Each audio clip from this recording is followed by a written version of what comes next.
स्वागत है, नमस्कार। अब मैं हर वीडियो में ये लाइन बोला करूँगा कि ये मेरी खुद की लिखी हुई लाइन है।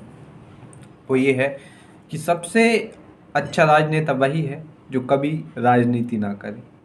हाँ, मतलब सबसे अच्छा राजनेता वही है जो कभी पॉलिटिक्स ना करे, पॉलिटिक्स के बारे में बात ना करे। जी हाँ, चलिए वीडियो शुरू करते हैं। एक चर्चा हमेशा से रही है कार्ल मार्क्स को लेकर। कार्ल मार्क्स का एक प्रसिद्ध कथन है कि दुनिया के मजदूरों, एक हो जाओ, तुम्हारे पास खोने के बेड़ियों के अलावा कुछ नहीं है और पाने के लिए पूरी दुनिया।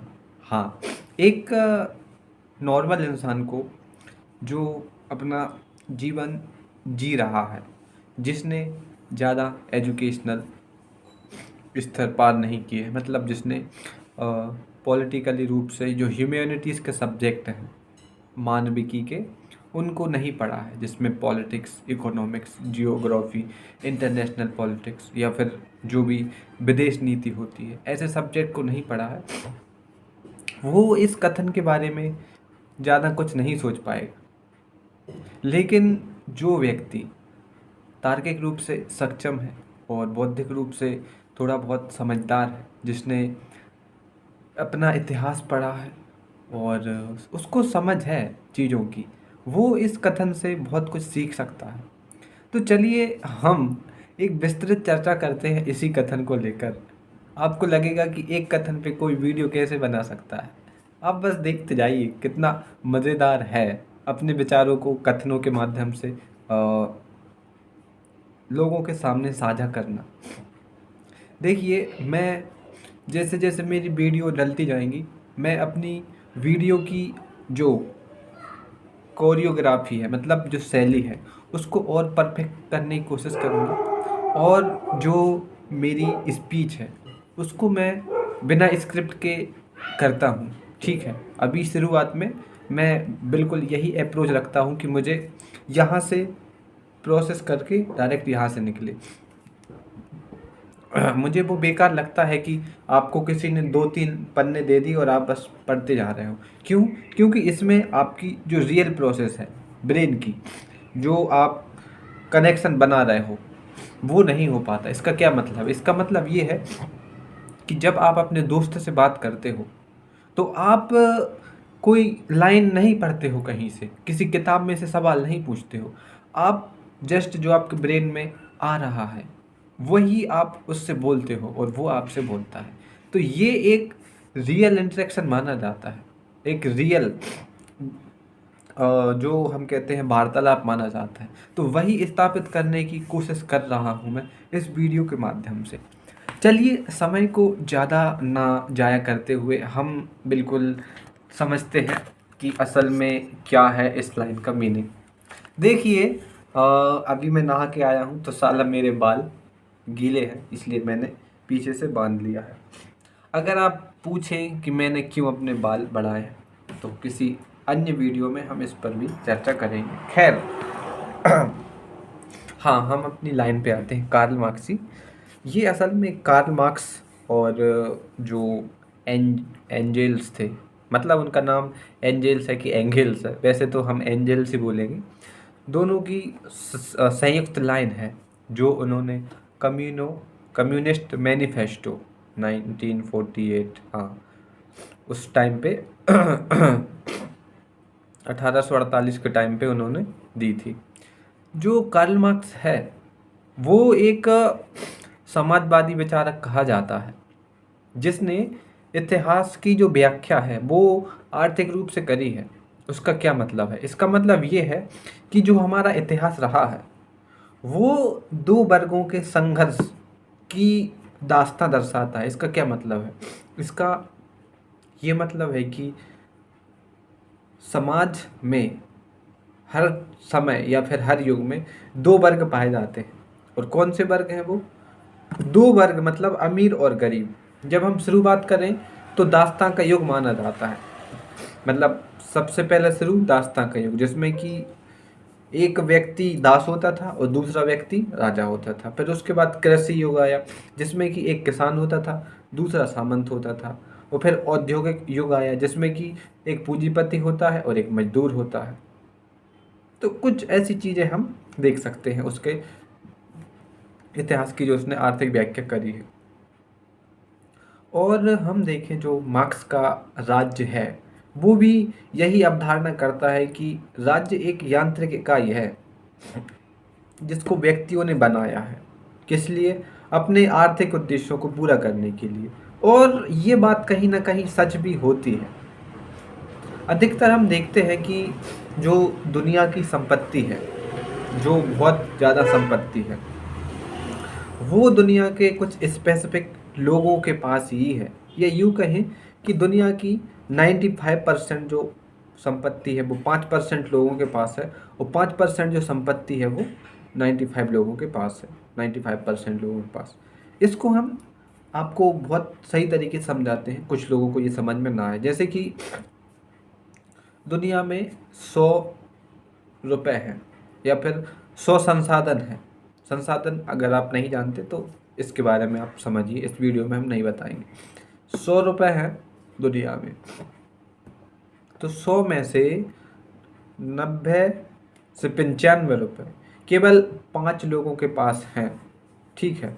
और जो 5 रुपये बचे हुए हैं, बाकी जो 90 लोग बचे हैं उनके पास हैं। तो आप देखिए कि आर्थिक विषमता कितनी है इस विश्व में, ऐसा कहना था मार्क्स का। और ये उसने कोई हवाई बात नहीं कही है।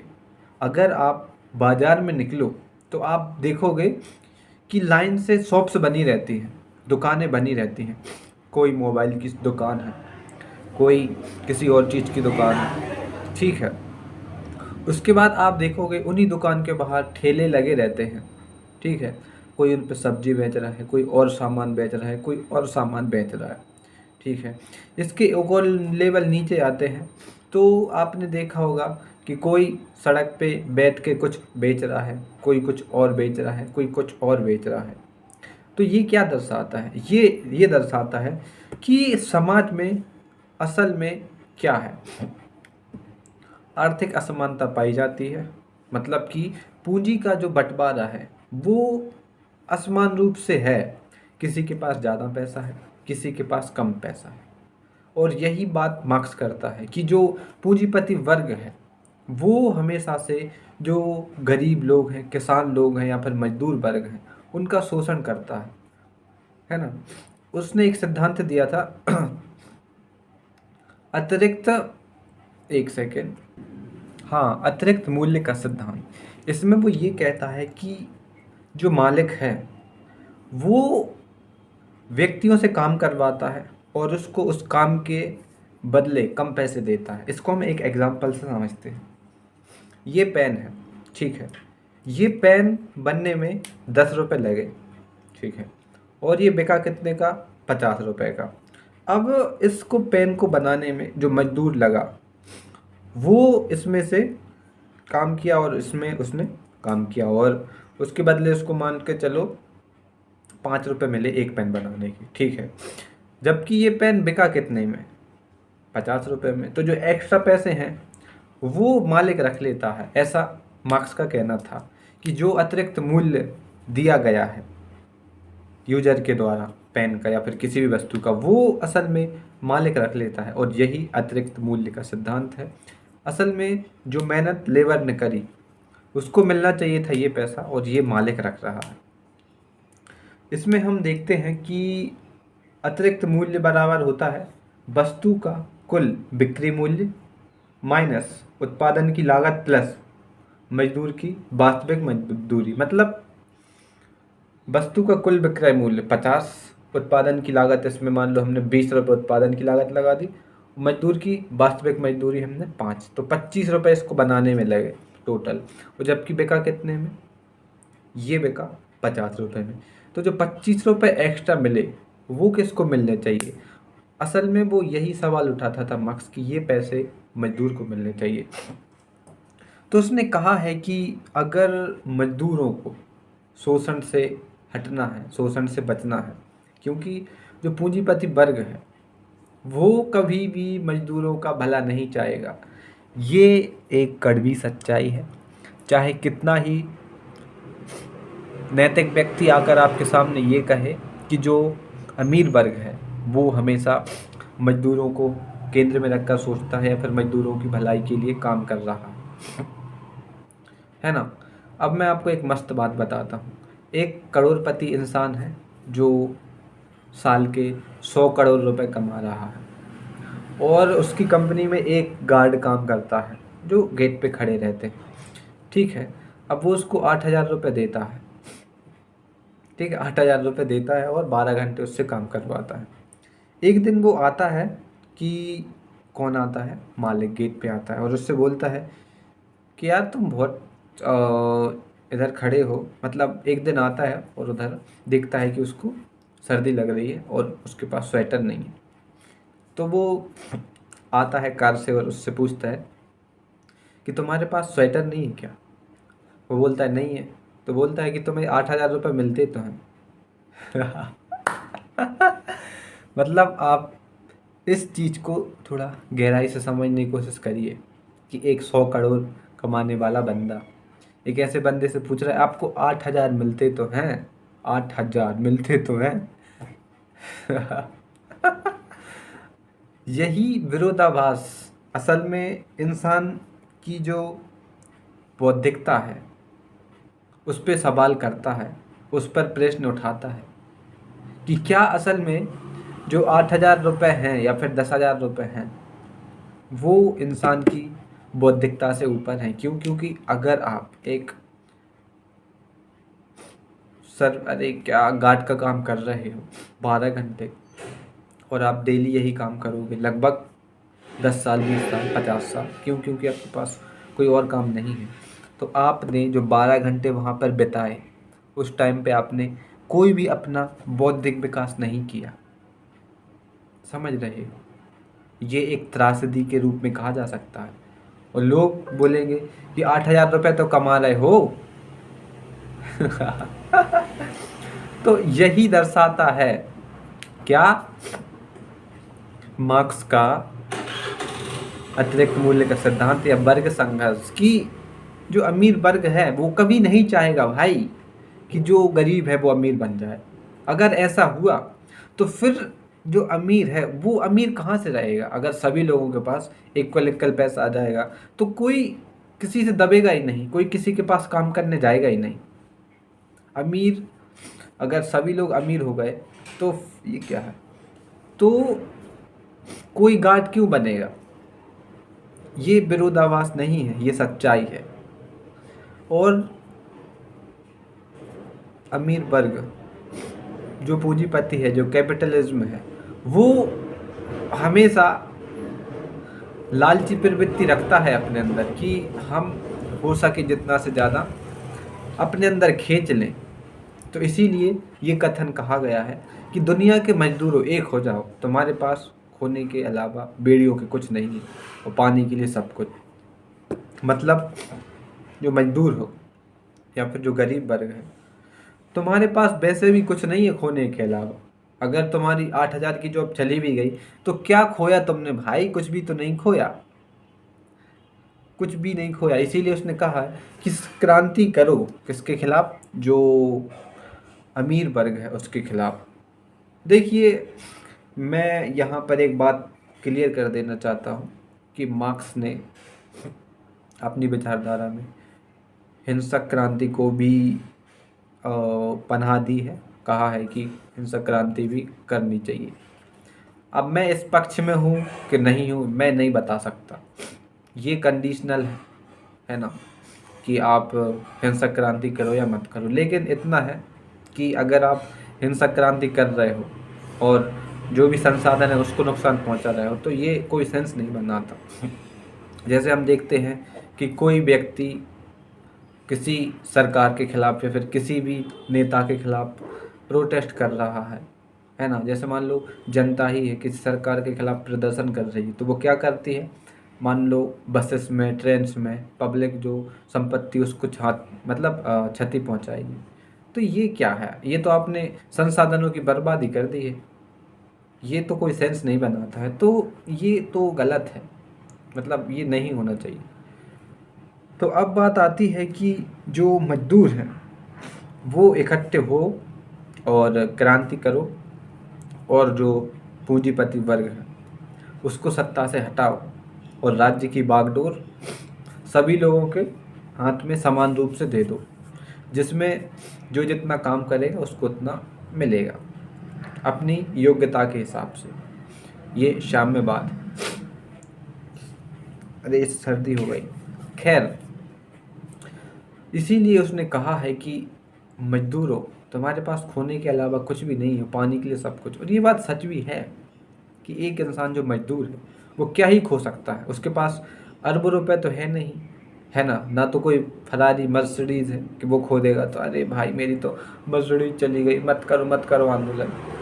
मजदूर सच में कुछ भी नहीं उसके पास खोने के लिए, बेड़ियां ही हैं जो खुद को यहाँ पर रोके रहा है। अब समझते हैं कि जो बेड़ियों का मतलब कहा गया है, मतलब तुम्हारे पास बेड़ियों के अलावा कुछ नहीं है, उसका क्या मतलब है। ये असल में दर्शाता है कि जो मजदूरों का शोषण होता है, उनका शोषण किया जाता है पूंजीपति वर्ग के द्वारा, या उन पर अत्याचार किया जाता है। ये है असल में वो बेड़ियाँ जो उसको बांधे रहती हैं। क्यों? क्योंकि जो गरीब वर्ग है, मजदूर वर्ग है, वो ये सोचता है कि मेरा परिवार कैसे पलेगा अगर मेरी ये जॉब भी चली गई। तो इसीलिए वो ना चाहते हुए भी किसी फैक्ट्री में ऐसी जगह पर काम करते रहता है जहाँ पर वो कतई नहीं करना चाहता, मजदूरी बस या फिर अपने परिवार के कारण करना चाहता है। ये है असल सच्चाई। और आज की दुनिया में पूंजीपति वर्ग और ज़्यादा अग्रेसिव हो गए हैं और ज़्यादा मजदूरों को लूटना चालू कर दिया है। इसीलिए उस समय जब मार्क्स था, पूंजीपति वर्ग बहुत निकल रहे थे। क्यों? क्योंकि हम देखते हैं 17वीं शताब्दी में औद्योगिकरण हुआ विश्व का। हर जगह नई नई फैक्ट्रियाँ खुल रही, नई नई वो खुल रहे हैं क्या, कारखाने। तो अब कारखानों में काम करने के लिए कोई तो चाहिए। ठीक है, चाहिए तो उनसे आप काम भी तो करवाओगे भाई। जब आपको प्रॉफिट कमाना है तो आप मजदूरों से काम करवा रहे हो, अथाह काम करवा रहे हो, और उनको मजदूरी नाम मात्र की दे रहे हो। तो संघर्ष कर रहे, वो शोषण हो रहा है उनका। तो फिर लोग निकलते हैं और स्वयं फील करते हैं कि हाँ, असल में समाज में असमानताएं फैली हैं। आर्थिक रूप से तो जो असमानता है वो हमेशा रहेगी, ऐसा मेरा मानना है। तो चलिए कंक्लूड करते हैं इस वीडियो का सार यही है कि जो अमीर वर्ग है वो गरीब वर्ग को कभी आगे नहीं बढ़ने देगा। ये सच्चाई है और ये कभी नहीं बदलेगी। ठीक है, इसमें आप कुछ भी नहीं कर सकते। एक चीज़ कर सकते हो कि आप उस व्यवस्था से निकल जाओ और खुद अमीर बनने की सोचो। आप सोचो कि मैं किसी बिजनेसमैन के यहाँ पर 20,000, 30,000, 50,000 की जॉब कर लूँ, और सोचो कि उस जितना पैसा कमाने लगूँ। तो मेरे मित्र, ये कभी नहीं होने वाला। दूसरी चीज़,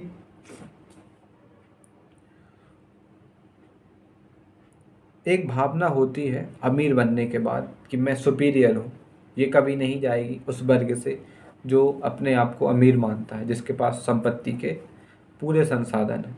ये कभी नहीं मिटेगी, चाहे आप कितना ही लोगों को पढ़ा लिखा लो, ये कभी नहीं मिटेगी। सुपीरियरिटी की भावना ना तो कभी ख़त्म होगी और ना ख़त्म होने वाली है। ये प्रकृति ने ही बनाया है, तो इसमें कुछ नहीं कर सकते आप। चलिए हम इस वीडियो को समाप्त करते हैं। चलिए कुछ निष्पक्षता की बात कर ले जाए। ये तो हमने उसकी बात करी। देखिए, ये बात सच है कि मजदूरों का हमेशा से शोषण होता आया है और होता रहेगा।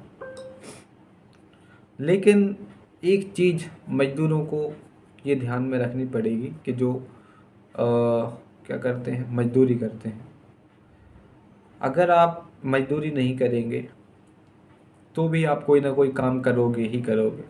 ठीक है, चाहे आप पढ़ाई करके कोई जॉब करने लग जाओ या फिर अपना कोई बिजनेस करने लग जाओ, तो फिर आप किसी और को भी अपने काम पर रखोगे तो फिर कहीं ना कहीं एक विरोधाभास फिर आ जाएगा कि आप भी उसको काम दोगे। तो आप, ऐसा तो है नहीं कि आप मान लो 100 रुपये कमा रहे हो तो 100 में से 50 रुपये उस बंदे को दे दो, नहीं, 100 में से मात्र आप 5 5 रुपये 10 रुपये ऐसा ही दोगे ना। तो ये एक बहुत बड़ा विरोधाभास है कि जो वर्ग संघर्ष है वो कभी ख़त्म नहीं होगा। और ये मैं बहुत सोच समझ के बोल रहा हूँ कि जो वर्ग संघर्ष है एक ऐसी लड़ाई है कि जो मानव सभ्यता के साथ शुरू हुई है और जब मानव सभ्यता ख़त्म होगी उसके साथ ही ख़त्म होगी। ये मैंने नया कोट बना दिया है। क्या? वर्ग संघर्ष मानव सभ्यता के साथ शुरू हुआ है और मानव सभ्यता के खात्मे के साथ ही ख़त्म होगा। खैर, हम चाहते हैं कि सभी लोग बेहतर जीवन जिए, सभी को समान रूप से सुख सुविधाएं लेने का मौका मिले, सभी लोग अच्छा खाना खा सके पी सकें, सभी लोग अच्छे घर में रहें, ये हम चाहते हैं। मैं भी चाहता हूँ कि मैं अच्छा खा पी सकूँ। उसके लिए ज़रूरी है आपको खुद लड़ना होगा। ये कहने से काम नहीं चलेगा कि वर्ग संघर्ष है, मज़दूर कम कमाते हैं, मज़दूरों की कोई इज्जत नहीं करता। ये ये बकवास है। आपको अपनी ज़िंदगी खुद बदलनी पड़ेगी। चलिए, धन्यवाद। सब्सक्राइब कर दीजिएगा।